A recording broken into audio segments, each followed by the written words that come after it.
पश्चात हमने अगला जो चैप्टर है केंद्र सरकार, वह चैप्टर प्रारंभ किया था। तो कल जो लास्ट जो वीडियो था जस्ट इससे पहले, उसमें हमने शासन के अंग या सरकार के अंगों के बारे में पढ़ा था। उसमें सरकार की डेफिनेशन, सरकार कैसे कहते हैं, ऐसी अमूर्त संस्था जिसे नीतियों द्वारा निर्धारित किया जाता है वो सरकार कहलाती है। इसके अलावा हमने सरकार के प्रमुख जो अंग है उसके बारे में हमने जानकारी प्राप्त की थी, जैसे कि सरकार के प्रमुख अंग है व्यवस्थापिका है, कार्यपालिका है और न्यायपालिका है और चतुर्थ स्तंभ मीडिया, इसके बारे में हमने जानकारी प्राप्त की है। तो आज अपना जो अगला जो टॉपिक रहेगा वो है लोकसभा। लोकसभा चूंकि एक व्यवस्थापिका का अंग है, पार्लियामेंट हाउस का अंग है, तो शासन का जो पहला जो अंग है जिसे व्यवस्थापिका कहते हैं, संसद कहते हैं, तो मैं उसको आपको एक छोटे से चार्ट के माध्यम से समझाने का प्रयास कर रहा हूँ, सरल शब्दों में समझाने का प्रयास कर रहा हूँ। चूंकि लास्ट वीडियो में आपको क्लास से कर चुका हूँ, समझा चुका, लेकिन फिर भी लोकसभा का टॉपिक करने से पहले मैं आपको व्यवस्थापिका के बारे में समझा देता हूँ। देखिए बच्चों, व्यवस्थापिका जिस प्रकार से शासन के जो अंग होते हैं उसी प्रकार से शासन के स्तर भी होते हैं। जिस प्रकार शासन के अंग व्यवस्थापिका, कार्यपालिका, न्यायपालिका होता है, उसी प्रकार से शासन के स्तर भी होते हैं। शासन के स्तर केंद्र स्तर पर भी है, राज्य स्तर पर भी है और स्थानीय स्तर पर भी है। मोटे तौर पर हम व्यवस्थापिका को केंद्र स्तर पर और राज्य स्तर पर समझने का प्रयास करते हैं। व्यवस्थापिका जिसे अपन क्या कह सकते हैं, पार्लियामेंट हाउस, या सरल शब्दों में कहें तो इसे अपन संसद भी कह सकते हैं। क्या कह सकते हैं? संसद कह सकते हैं। व्यवस्थापिका मींस मतलब होता है संसद, पार्लियामेंट हाउस, जहां पर विधेयक प्रस्तुत किए जाते हैं, कानूनों का निर्माण होता है। केंद्र की जो व्यवस्थापिका है वो द्विसदनात्मक मतलब केंद्र की व्यवस्थापिका में दो सदन होते हैं। एक जो सदन होता है वो है लोकसभा, दूसरा सदन कौन सा होता है? राज्यसभा। क्लियर? लोकसभा पहला सदन है, राज्यसभा दूसरा सदन है। लोकसभा की कार्रवाई का संचालन अध्यक्ष और उपाध्यक्ष करते हैं। राज्यसभा की कार्रवाई का संचालन कौन करता है? सभापति और उपसभापति करता है। सभापति जो होता है वो उपराष्ट्रपति होता है। उपराष्ट्रपति राज्यसभा का पदेन सभापति होता है और राज्यसभा की कार्रवाई का संचालन करता है। उपराष्ट्रपति, जब राष्ट्रपति अपने पद पर कार्य करता है उसमें उपराष्ट्रपति राज्यसभा का पदेन सभापति होता है। राष्ट्रपति जब अपने पद पर नहीं होता तो उसमें उपराष्ट्रपति जो है वो राष्ट्रपति के पद पर कार्य करता है, उसमें सभापति के पद पर उपसभापति कार्य करेगा। तो लोकसभा की कार्रवाई का संचालन कौन करता है? अध्यक्ष और उपाध्यक्ष करता है। इसे प्रथम सदन, निम्न सदन, लोकप्रिय सदन, युवाओं का सदन कहते हैं। लोकसभा के सदस्यों की जो न्यूनतम आयु है वो है 25 वर्ष। लोकसभा के सदस्यों का कार्यकाल भी 5 वर्ष होता है और लोकसभा का स्वयं का कार्यकाल भी 5 वर्ष होता है। हालांकि इसे 1 वर्ष आगे बढ़ाया जा सकता है और समय से पूर्व भी विघटित किया जा सकता है। ऐसा 9 बार आज तक हो चुका है। लोकसभा को समय से पूर्व भंग किया जा चुका है। राजस्थान से लोकसभा की सीटें 25 में 25 है। देश में लोकसभा की कुल सीटें 552, जिसमें 530 राज्यों से आते हैं, 20 केंद्र शासित प्रदेशों से, 2 एंग्लो इंडियंस जिसे राष्ट्रपति मनोनीत करता है। दूसरा जो फैक्टर है इसका वो है राज्यसभा। राज्यसभा की कार्य संचालन सभापति करता है। इसे द्वितीय सदन भी कहते हैं, उच्च सदन कहते हैं, बुजुर्गों का सदन कहते हैं, बुद्धिजीवियों का सदन कहते हैं। राज्यसभा के सदस्यों की न्यूनतम आयु कितनी होती है? 30 वर्ष होती है। राज्यसभा के सदस्यों का कार्यकाल 6 वर्ष होता है। मैंने सामने लिखा है, ध्यान से देख लेना। लोकसभा के सदस्यों की आयु 25 वर्ष, राज्यसभा के सदस्यों की न्यूनतम आयु 30 वर्ष। लोकसभा का कार्यकाल 5 वर्ष, लोकसभा के सदस्यों का कार्यकाल भी 5 वर्ष और राज्यसभा के सदस्यों का कार्यकाल कितना है? 6 वर्ष।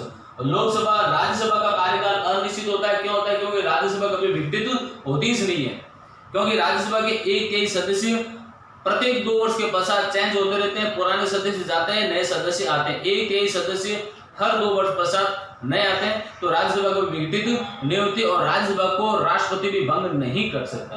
ओके, तो राज्यसभा की कुल सदस्यों की संख्या कितनी? 245, जिसमें 233 राज्यों से 12 सदस्य राष्ट्रपति मनोनीत करता है, जो कि कला, विज्ञान, साहित्य, खेल, फिल्म, सामाजिक कार्यक्रम, वैज्ञानिक, क्रिकेटर, ठीक है ना, ये सब 12 सदस्य राष्ट्रपति मनोनीत करता है। उसी प्रकार से ये तो होगी केंद्र की व्यवस्थापिका। उसी प्रकार से अब आगे देखते हैं आपको राज्य की व्यवस्थापिका।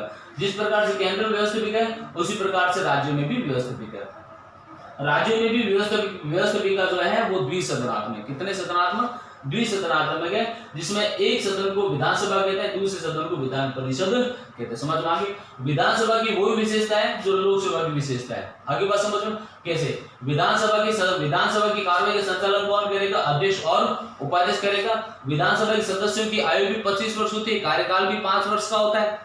ठीक है, इसे प्रथम सदन कहते हैं। विधानसभा को भी प्रथम सदन कहते हैं, युवाओं का सदन कहते हैं, लोकप्रिय सदन कहते हैं। ठीक है, उसी प्रकार दूसरा जो सदन है उसे विधान परिषद कहते हैं। ये द्वितीय सदन है, बुजुर्गों का सदन है, बुद्धिजीवियों का सदन है। तो दूसरा सदन है विधान परिषद। जिन राज्यों में दोनों सदन है, भारत के जिन राज्यों में विधानसभा और विधान परिषद अर्थात दोनों सदन है, उन दोनों सदन को विधानमंडल कहते हैं। भारत के 7 राज्यों में दोनों सदन है। कितने? दोनों सदन है। जहां पर विधानसभा भी और विधान परिषद है, वो भारत के 7 राज्य जहां पर दोनों सदन है। जहां पर दोनों सदन है उन्हें सम्मिलित रूप से क्या कहते हैं? विधानमंडल कहते हैं। राजस्थान में एक ही सदन है, वो कौन सा है? राजस्थान में एक ही सदन है, वो कौन सा है? विधानसभा। राजस्थान से विधानसभा की सीटें कितनी है? 200 सीटें। आई थिंक आपको ये व्यवस्थापिका का जो मैंने चार्ट समझाया शॉर्ट में आपको समझ में आया होगा। आज जो अपना अगला जो प्रश्न है वो है लोकसभा का संगठन या लोकसभा की संरचना के बारे में पढ़ेंगे। कल जो अपना अगला टॉपिक रहेगा वो रहेगा लोकसभा की शक्तियों के बारे में। तो आइए अपन जानते हैं लोकसभा का संगठन, लोकसभा की संरचना या लोकसभा की रचना के बारे में उल्लेख कीजिए। बच्चों मैं आपको पहले बता देता हूँ, आगे आने वाली जो माध्यमिक शिक्षा बोर्ड की जो परीक्षा है कक्षा 10 की, उसमें प्रश्न मुझे लगता है ये बहुत महत्वपूर्ण है।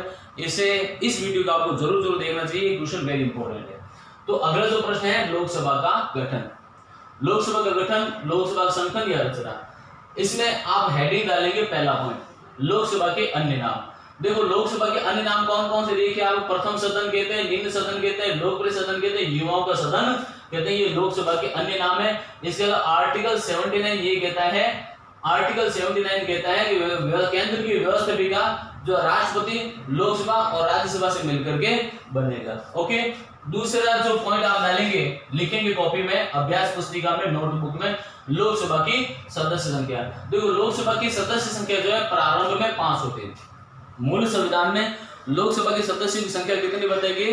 500 बताएगी। वर्तमान में लोकसभा की सदस्य संख्या 552 है। गोवा, दमन दीव पुनर्गठन अधिनियम के अंतर्गत लोकसभा की सदस्य संख्या 552 है, जिसमें 530 राज्यों से आते हैं, 20 केंद्र शासित प्रदेशों से, 2 एंग्लो इंडियंस आंग्ल भारतीय जिसे राष्ट्रपति मनोनीत करते हैं। ओके, तीसरा पॉइंट आप लिखेंगे निर्वाचन।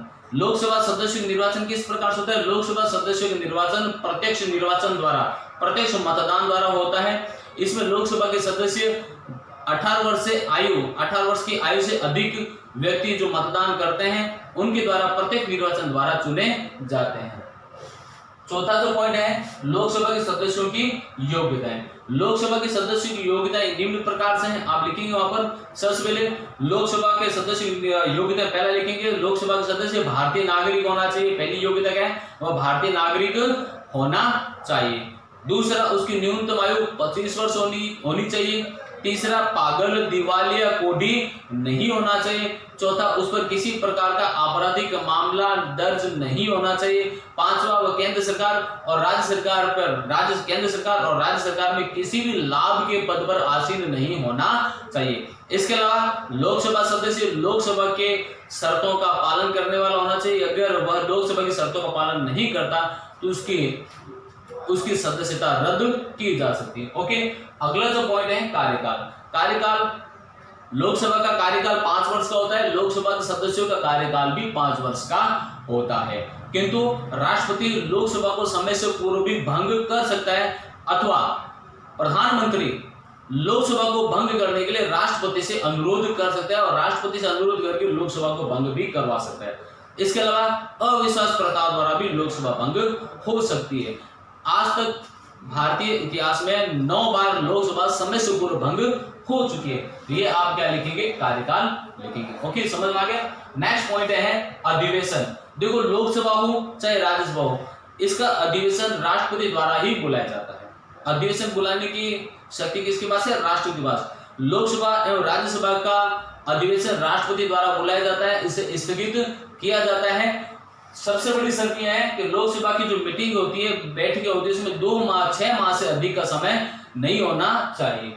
अगला है लोकसभा के पदाधिकारी, देखो लोकसभा के पदाधिकारी जो लोकसभा की कार्रवाई के संचालन करते हैं वो अध्यक्ष और उपाध्यक्ष कहलाते हैं। अध्यक्ष और उपाध्यक्ष का चुनाव लोकसभा के सदस्यों में से ही किया जाता है। लोकसभा सदस्य जो प्रत्यक्ष निर्वाचन द्वारा, जो जनता द्वारा निर्वाचन द्वारा चुनकर आते हैं, उनमें से एक को अध्यक्ष, दूसरे को उपाध्यक्ष बनाया जाता है। ठीक है, अध्यक्ष जब अपने पद पर कार्य करता है तब तो उपाध्यक्ष पद पर कार्य नहीं करता। अध्यक्ष की अनुपस्थिति में उपाध्यक्ष अध्यक्ष के स्थान पर कार्य करता है। ये बात ध्यान रखें, लोकसभा अध्यक्ष और उपाध्यक्ष कभी भी शपथ नहीं लेते। ओके, लोकसभा अध्यक्ष अपना त्यागपत्र उपाध्यक्ष को देता है, उपाध्यक्ष अपना त्यागपत्र लोकसभा अध्यक्ष को देता है। लोकसभा अध्यक्ष और उपाध्यक्ष को पद से भी हटाया जा सकता है अगर सदन में उपस्थित सदस्य बहुमत से यह प्रस्ताव पारित कर दे तो लोकसभा अध्यक्ष और उपाध्यक्ष को अपने पद से त्यागपत्र देना पड़ता है। लोकसभा अध्यक्ष और उपाध्यक्ष सदन में से ही बनाए जाते हैं, चाहे जिस दल की सरकार है उनमें से अध्यक्ष उपाध्यक्ष बनाए जा सकते हैं, और जो विपक्ष की जो पार्टी है, दूसरा सबसे बड़ा जो दल है, उनमें से बनाया जा सकता है, इसे मना नहीं किया जा सकता। ओके, अब लोकसभा के पदाधिकारी हो गए। अब लोकसभा अध्यक्ष और उपाध्यक्ष की कार्य क्या है? देखो बच्चों, जिस प्रकार से क्लास में कोई मॉनिटर होता है, टीचर अगर किसी को मॉनिटर बनाता है तो मॉनिटर के क्या काम होते हैं? मॉनिटर क्या करेगा? मॉनिटर क्या करेगा? क्लास में शांति बनाए रखेगा, अनुशासन बनाए रखेगा, क्लास में शिक्षण व्यवस्थाओं को दुरुस्त करने का प्रयास करेगा। टीचर अगर अनुपस्थित है, बच्चे शांति से अपना पढ़ाई करें, अपना होमवर्क करें, याद करें, लिसन करें, उसको राइट उसको लिखें, यही काम होता है। तो उसी प्रकार लोकसभा अध्यक्ष और उपाध्यक्ष क्या करते हैं? इनका जो प्रमुख कार्य, नंबर 1 सबसे पहला कार्य सदन में शांति बनाए रखना, सदन में शांति बनाए रखना, सदन की गरिमा बनाए रखना। दूसरा काम सदन में अनुशासन बनाए रखना, सदन का जो माहौल है वो मर्यादित रहे। तीसरा सबसे बड़ा जो कार्य है, सदन में विधेयकों को प्रस्तुत करवाना। सदन में जो विधेयक प्रस्तुत करवाए जाते हैं लोकसभा अध्यक्ष ही सदन में विधेयक प्रस्तुत करवाता है। चौथा जो है, सदन की कार्रवाई का संचालन लोकसभा अध्यक्ष के माध्यम से ही किया जाता है। अगला, लोकसभा अध्यक्ष राष्ट्रपति और लोकसभा सदस्य के मध्य कड़ी का कार्य करता है, अर्थात लोकसभा अध्यक्ष राष्ट्रपति से सीधे बात करता है, राष्ट्रपति और लोकसभा के मध्य सीधा संवाद होता है। इसके अलावा लोकसभा अध्यक्ष सदन में सदन के सदस्यों को प्रश्न पूछने की अनुमति देता है। उन्हें पूरक प्रश्न, अनुपूरक प्रश्न, तारांकित प्रश्न, ये जो प्रश्न होते हैं, इन प्रश्नों को पूछने की अनुमति कौन देता है? लोकसभा अध्यक्ष ही देता है। सबसे बड़ा इंपॉर्टेंट काम, जब सदन में विधेयक प्रस्तुत किए जाते हैं, यदि कोई विधेयक धन विधेयक है या नहीं है, इसकी जांच केवल लोकसभा अध्यक्ष ही कर सकता है। यदि कोई विधेयक धन विधेयक है तो उसे सदन में प्रस्तुत करने का काम लोकसभा अध्यक्ष करेगा। कोई विधेयक धन विधेयक है या नहीं, इसकी जांच कौन करेगा? लोकसभा अध्यक्ष करता है। यदि कोई विधेयक धन विधेयक है, इसे सदन में प्रस्तुत करने से पहले लोकसभा अध्यक्ष राष्ट्रपति से पूर्व अनुमति लेता है। राष्ट्रपति से अनुमति मिलने के पश्चात लोकसभा अध्यक्ष धन विधेयक को सदन में प्रस्तुत करवाता है। यह बात ध्यान रहे कि धन विधेयक सबसे पहले लोकसभा में ही प्रस्तुत होगा, राज्यसभा में बाद होगा। बाकी जो साधारण विधेयक है वो किसी भी सदन में प्रस्तुत किया जा सकता है, लोकसभा में भी प्रस्तुत किया जा सकता है, राज्यसभा में भी प्रस्तुत किए जा सकते हैं। लेकिन धन विधेयक चूंकि बहुत इंपॉर्टेंट विधेयक होता है, इसे सर्वप्रथम लोकसभा में ही प्रस्तुत किया जाता है। लोकसभा में विधेयक पास होने के पश्चात फिर उसे राज्यसभा में भेजा जाता है। ये कार्य किसके हैं? लोकसभा अध्यक्ष और उपाध्यक्ष के कार्य। तो बच्चों, तो आज हमने लोकसभा का संगठन, उसकी रचना, उनके जो संगठन के बारे में अपने जानकारी प्राप्त की। इसका लोकसभा अध्यक्ष और उपाध्यक्ष के क्या कार्य, इनकी क्या सकते हैं, इसके बारे में जानकारी प्राप्त, क्योंकि आप इसको एक बार देख लीजिए, व्हाइट बोर्ड के व्हाइट स्क्रीन पर लिखा, आप इसका स्क्रीनशॉट भी ले सकते हैं। मैंने शॉर्ट में टॉपिक को लिखा है। बच्चों ये बात याद रखना, ये जो टॉपिक बहुत इंपॉर्टेंट है, ये इस टॉपिक से आपको माध्यमिक शिक्षा बोर्ड की जो 10-15 दिन बाद पेपर होने वाले हैं, ये टॉपिक इससे रिलेटिव क्वेश्चन आपको 100% मिलने वाला है।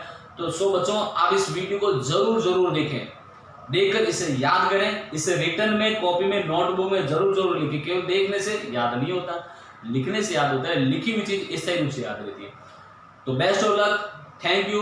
वीडियो पूरा देखें, पूरा देख करके कमेंट जरूर करें। आप जिसने पूरा देखा है उसे हमेशा करें वही बात, यस सर करके जरूर कमेंट करें। Best of luck, thank you.